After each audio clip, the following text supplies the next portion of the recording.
Alrighty, welcome back to another episode of Generation to Generation, Bridging the Gap with Rex and Eva. Hope you guys have had a great week. We're excited to start another podcast episode. Yeah, I feel like, I know we dropped an episode last week, but we did not record last week because I was actually out of the studio. You were out of the studio? What were you doing?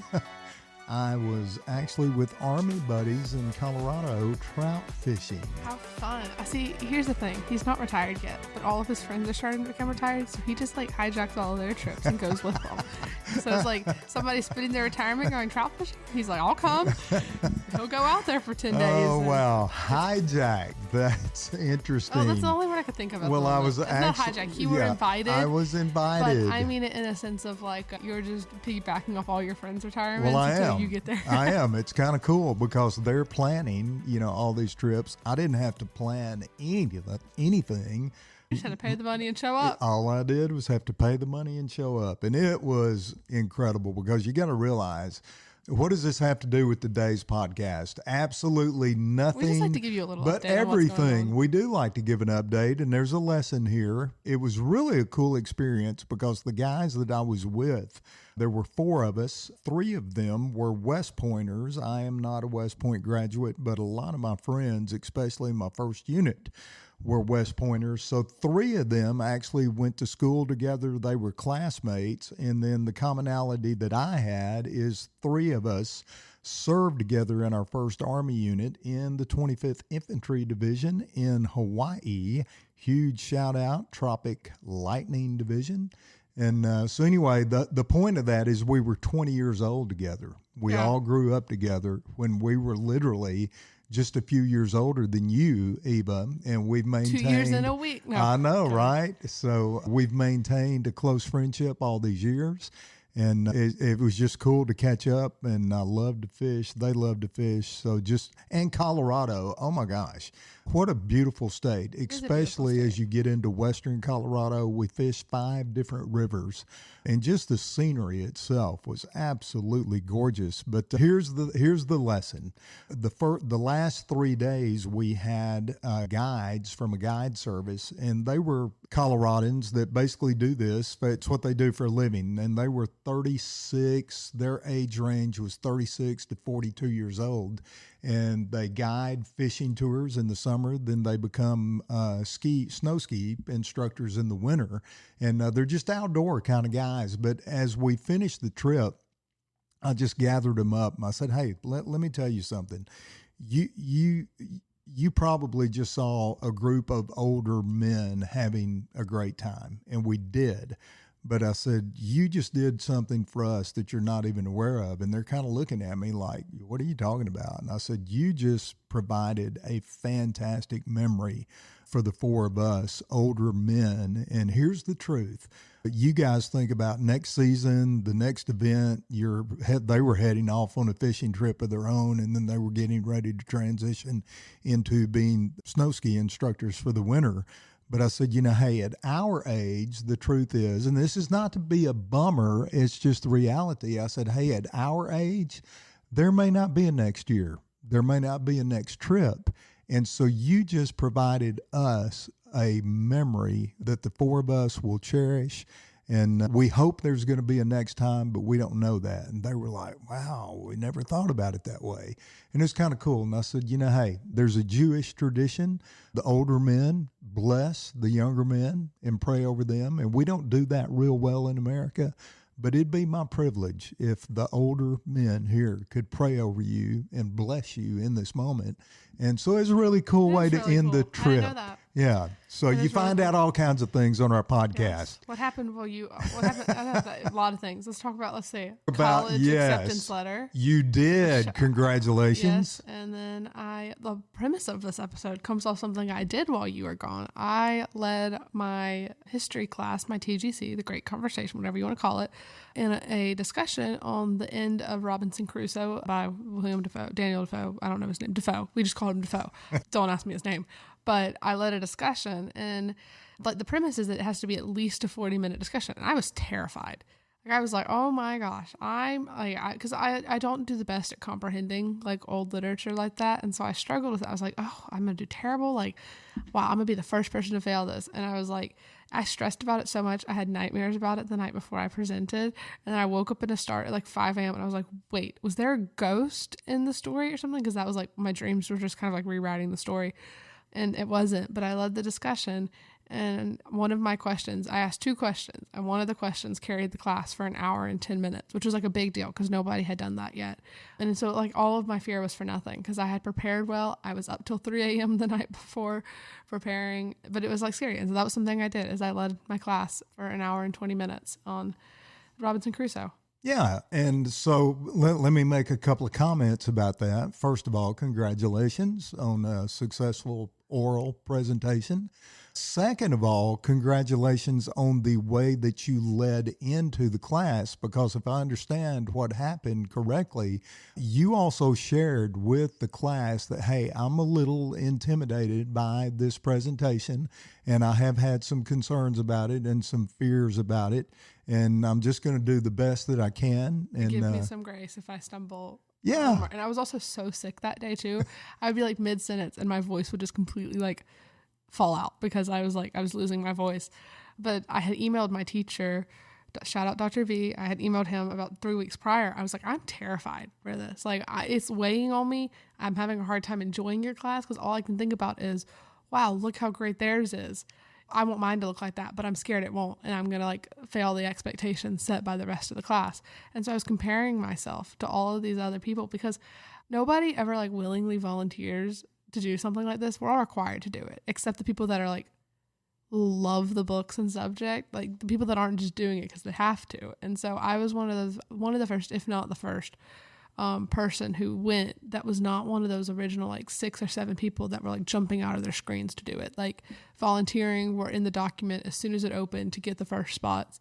And so they had already like, they're what we call the smartest kids in our class. We are not scared to admit that. They just have a very big understanding of the topics. And I was like, oh my gosh, this class has all these expectations now that these like discussions are going to look like this.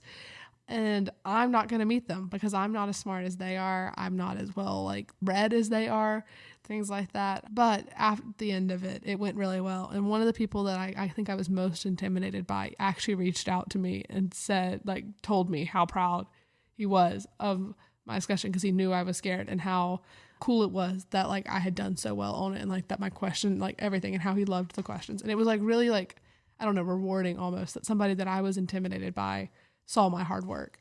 Yeah. And you said so many good things in the last 4 to 5 sentences of what you just said. But one of the words you used was, well, 2 words that you mentioned. You mentioned expectations and you mentioned comparison. Yeah. And that's really the subject of today's podcast. And I think it's such a valuable lesson that you learned, Eva, and the way that you handled it. Again, your mother, I was really proud of her the other night, the way that she congratulated you and encouraged you on this particular event. But I want to do that here on the podcast and just tell you, hey, well done. Because there's a lot of adults that don't have the ability to talk through and reason through what you just said because we allow other people's expectations to be placed on us. And sometimes it's just unfair because we all have a different gift set. We have different gifts, skills, talents, abilities. God designed us that way. That's why we're designed to work together, not in this massive competitive dog eat dog, so to speak, culture that we have. Iron sharpens iron, but nonetheless, when you're comparing yourself so much, it like disabled. What is the word? It debilitates you. It's debilitating. It debilitates you from performing, like doing what you're supposed to do. I think that's when it gets dangerous. I think if you go, oh wow, like look how well they understood that. I want to go back and reread it with that same understanding or something like that. And then you grow from that. But saying I'm never going to meet up to the expectations set by the person before me, you don't have to, because chances are nobody's placing those expectations on you. And if they are, that's on them. Yeah, we place a lot of undue expectations on ourselves, and they're simply false. And I don't know who said it. I saw this quote years ago and I just embraced it, but I'm going to say this. When we play the comparison game, I know you've heard this, comparison is the thief of joy. Yeah. It steals your personal joy. But here's another quote that I heard years ago. When we compare ourselves against other people, we always compare our worst with their best. Yes. And we're always going to lose. That's a losing proposition. And so in a way, I think you've just had this great experience where you've not only seen some quotes and maybe read some articles about this, but you just lived it out. And that's the true essence of wisdom, of life experience, life lessons. You just live this out, and it's something you're going to be able to carry with you forward, and you are and are going to continue to be a better leader because of it. And thank you. And you had said articles and quotes. Well, what happened is my first 2 years of high school, I did not like to stand out. I did not like to make my voice known. I did not like to speak up. I was terrified of asking for help because I was like, wow, what if everybody thinks I'm dumb? Which is, I mean, I was, 15, 16? That's to be expected. Like, I'm going through, like, just figuring out what it means to grow up, kind of. And then junior year, I had some really great teachers that kind of helped rebuild my confidence. We've talked about them many times. And I realized, I was like, what I may think is a stupid question that I want to know because I don't know it. Like, if I'm asking, like, sometimes I'll be like, wait, 14 times 3 is 42. Like, it's something so simple. But I'm like, I just get so confused in it. I'm like, wow. But then chances are somebody was like, oh my gosh, I didn't realize that, because we don't learn our times tables to 14. Like, and so it makes sense. And I think I got so tired of being afraid that I was just like, who cares if I embarrass myself by asking this question? Because chances are somebody else in this class also has a similar question or is also confused. And by asking the simple questions, you can get to the broader understanding. But I live by this motto, and y'all probably heard me talk about it, but it's the law of the fools, which is just, you can act a fool as long as you trust the people you're with your firstborn, or will never see them again, which is just a very simple way of saying that either you can live in the people you trust, you're not going to care what they think of you because you trust them, or you're never going to, they're not important enough to have an opinion about you, essentially. And so it's like, I just kind of live by that motto. And I was like, senior year, I was just so tired of hiding in the shadows, essentially. I'm like, if all you know about me is that I ask silly questions, great, so be it, right? At least I'm asking questions. But chances are it's helping other people as well. And so I just kind of live by that motto of like, I'm not scared to speak up about the fact that I'm struggling, because chances are somebody else is. And if you're bothered by the fact that I'm struggling, that's on you, not me. Yeah. And again, such a mature approach to this whole topic. And it reminds me of something that I went through as a kid. I think I've mentioned this before, but I was actually terrified to stand up in front of my class. In the 6th grade, I'll never forget it, I was asked to do a report, and I had the piece of paper in front of me, and my hands were visibly shaking. I'm not talking about a tremor. I'm talking about my hands moving back and forth because my body was shaking so bad. You would have thought that I was standing in 0-degree weather naked. I mean, it was that bad. And I don't know that any of the class felt bad for me or not. Back then, kids can kind of be cruel, and I think the vast majority thought it was kind of comical. Well, I didn't. I was, to use your word, terrified. I was terrified to stand in front of other people. And we know from all the surveys that have been done and research over the years, that is one of the most common fears among young people and adults is public speaking. Well, and part of that goes to the imposter syndrome, which we'll talk about in a moment. But what helped cure me, so to speak, is I was elected my senior year in high school as our homeroom representative. And yeah, I often look back on that and I'm like, well, did they elect me because they knew I was going to have to get up and speak and they were electing me for the class entertainment? Or did they really want me to be the representative? Well, I came back and I remember looking out over the class when I had to stand up and I thought, these are your friends. Yeah, You've been you to trust school. them. I trust them. I've been to school with them for the last 8 years of my life at that point, since second grade. So 10 years. We've all been together. We've gone through school. We've been to football games together. We've played sports together. I'm like, these are your friends. What are you afraid of? And so in that moment, I was able to mentally relax and I started to give this oral report on what we were doing as a student body association. And you could have seen I remember it, you could have seen the jaws drop because they'd never seen me like that before. But again, it was a moment where my mindset changed and I'm like, hey, these people are for me. They're my friends. And if I make a mistake, they're going to forgive me. Well, you know what? In public speaking today, you got to remember in most crowds, whether it's a small setting, whether it's medium or whether it's large, most of the people there are friendly and they want to hear what you have to say. And they're going to be gracious if you make a mistake. Unless you're in politics, and that's another subject. But most of the time, hey, people are for you. Yeah. And so just don't be so intimidated and set these unrealistic expectations about our performance. Yeah. That's another piece of it. We feel like we have to perform. And a lot of it, at times, you deserve to be there. And it's also like changing that mindset of like, why am I up here speaking, right? Like, why am I leading this class? Well, I've done the work. I know what I'm trying to say. I know I have 5 pages of notes that support everything I'm trying to say. I deserve to be here. I deserve to be doing this because I've put in all this work to do it. Or like when you're doing your thesis, I've spent a solid year of my life researching education. I deserve to be presenting on this. And whether I mess up or not, either way, I have earned it to be here. I've worked hard to be here. Things like that. And if you're talking in front of a group of 10 people, it's same thing. Nobody would listen to you and sit there if you didn't deserve to be there. And I feel like that's a weird way of saying it, but specifically in the classrooms, it's like changing your mindset of everybody hates me to almost, it's not like a self-importance almost, but it's just like a understanding that you know what you're talking about in some situations and being able to share that. Yeah. And it's also an understanding that, hey, I am not the smartest person in the room. And I know that as an adult, when I walk in any given room, I've already made a decision. I'm not the smartest person in here. I can learn something from everyone. Yeah. But if I am the speaker and I've been selected to speak on a given topic and I've researched it, here's the thing. You alluded to this. I've done the work. Yep. Okay. I'm not up here winging it. And I just got through reading Ryan Holiday's book, Discipline is Destiny. It's the second time I've read that book, and it's just really got a lot of good nuggets about personal discipline in it. But one of the things it says is amateurs have inspiration, professionals have a plan.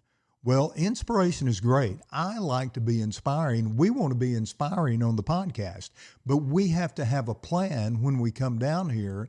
And, you and I are in the process of challenging each other with that. Yep. Hey, let's get on a better schedule with dropping our podcast when we record them. Let's get a little bit more detailed with our talking points. Let's think this through. Let's not wing it.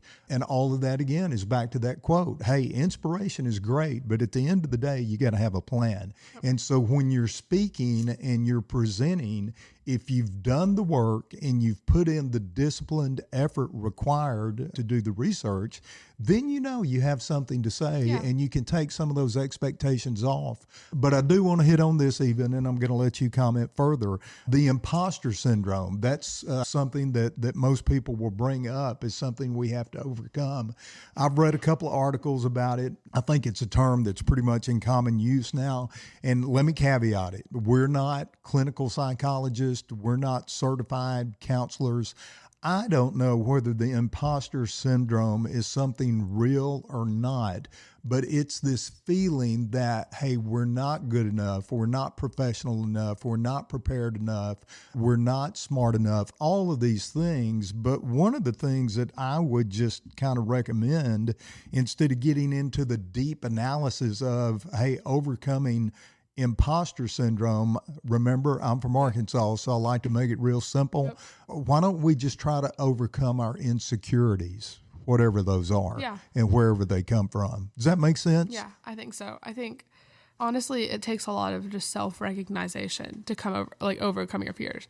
Obviously, you can be put in a situation of where you're forced to speak, but acknowledging the fact that, I've done the work, right? Or I have the ability to speak. I have words I want to say. There's something I want to say, things like that. And making that point and like kind of realizing within yourself that like you're capable of doing it, it changes your mindset.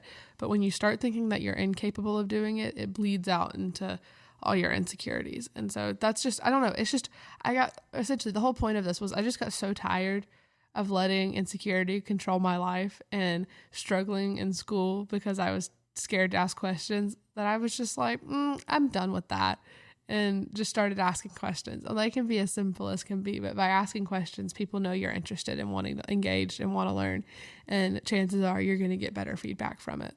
I love it. And I can even tell in your countenance, you have settled this in your heart and in your mind, and you're just like, hey, I'm okay with this. Yeah. And I don't have to be the smartest person in the room. I 100% am okay not being the smartest person. And I just said or that. The funniest, hey, I am or not. Or the prettiest, all of those things. All of those things. So let's kind of talk about some of those insecurities that we have as teenagers, that we have as adults. And let's talk about the first one. Me, more than you, I had an insecurity about launching this podcast.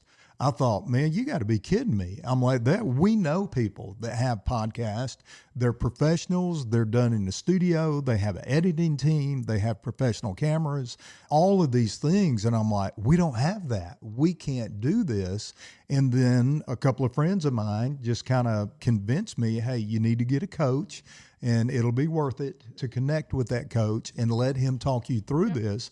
And our coach, shout out Sam Crowley, he really pushed us from the get-go. And I even told Sam, I said, I was thinking, what is wrong with this guy? He is constantly pushing us to put the first episode out. But now in hindsight, I know why, because specifically me, in my insecurities, it would have been real easy to continue to kick the can down the road. We don't have the proper equipment. We don't have the proper lighting. We don't have the proper subjects. We don't even know how to do that. Well, you can come up with that all day long. Yeah. They're excuses. A lot of what if. They're excuses is what they are. And he made us stop making excuses and said, get it done. And he's like, and you're going to go back, and when you're in episode 100 and re-listen to your first episode, and you're going to be like, wow, why did anybody listen to this? But you're going to grow. And so that's something, I don't know. I feel like something important to me, and I kind of touched on it a second ago about insecurities, but it's like you have to resign to the fact that, you aren't going to be the smartest. You're not going to be the funniest. You're not going to be in your eyes, somebody else might see that, right? Your friends are going to think you're the funniest. Your friend, the person you fall in love with is going to think you're the prettiest, like things like that. But because that's the mindset they have against it. But when you accept the fact that, I'm because those are such broad categories, right? Because I may have the most knowledge in the classroom about certain pop culture things and the history of the Met Gala. But you ask me about, communism, because that's what we're studying right now. I know nothing about it, right? So it's such a broad subject, but I can bring the most ducks to the function, and I can be known for the glitter. I can be the most sparkliest. I can have all the glitter. And so it's like narrowing down your insecurities almost makes them irrelevant. That's such a rhetoric way of saying that. I'm writing my thesis and it's like, your topic's too broad, make it narrow. But by saying I'm not the smartest, it's such a broad topic because that's completely devaluing your own education.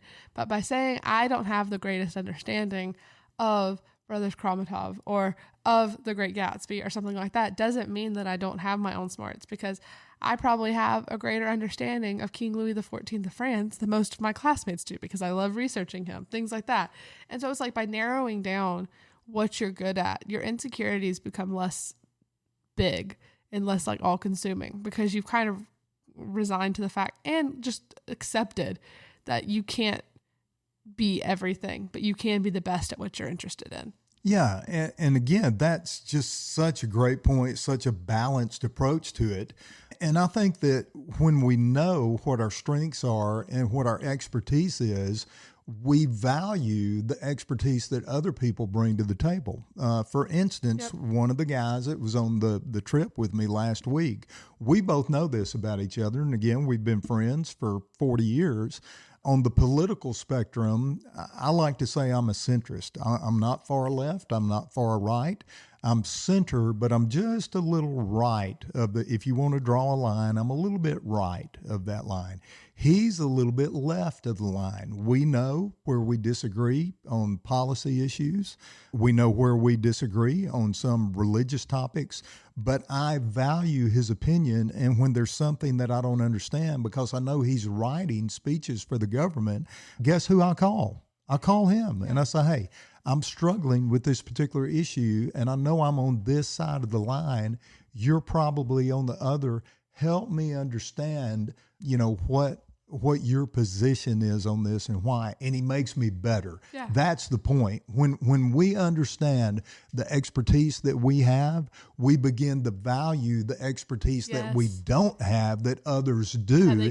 And it makes us all better. Because we all work together to be like, if we all understood everything about math, well, who would be there to understand everything about history? Who would be there to understand these things? And so we all have to have greater knowledges in certain aspects to be a body of people, essentially. And so I think that's just a very important thing. It's just accepting the fact that you're not the best at everything, but you can be the best at some things or have some great knowledge of it. And also acknowledging the fact that you can ask questions and you can make mistakes, and chances are people aren't going to truly care if you stumble over a sentence, and you may beat yourself up about that, but it's gone in 10 minutes from their mind. Yeah, and the point with that is don't be so hard on yourself. I think we're hard on other people, but we're always harder on ourselves. And as we like to say, hey, everybody's a 10 at something. Yeah. You're a 10 at something. And so find out what that is, continue to improve that, get better at it, and help other people. So I think that's enough for this episode. I think we could actually do part 2 on this one because we didn't even get to a lot of the specific things that cause insecurities. So maybe we'll come back and do a part 2. I just got to go to tutoring. I know you do. I'm better in my talk about that. Somebody else's expertise in math is helping me become better at it. And yes. So that's another way. I said I need help, and now I have somebody who teaches me how to do it because I'm not the greatest at it, but her expertise helps me. And so as you are, as we are wrapping up this podcast, you're texting me, hey, I have to go. Let's wrap it up. Yep. So I love it. And let's always be able to talk from generation to generation. Hey, if you enjoyed our episode, make sure to follow us wherever you listen to podcasts and leave a review because it helps people who don't know about us hear our message. And if you want to follow us on our socials, follow us at G2G_podcast on Instagram and Generation to Generation on Facebook.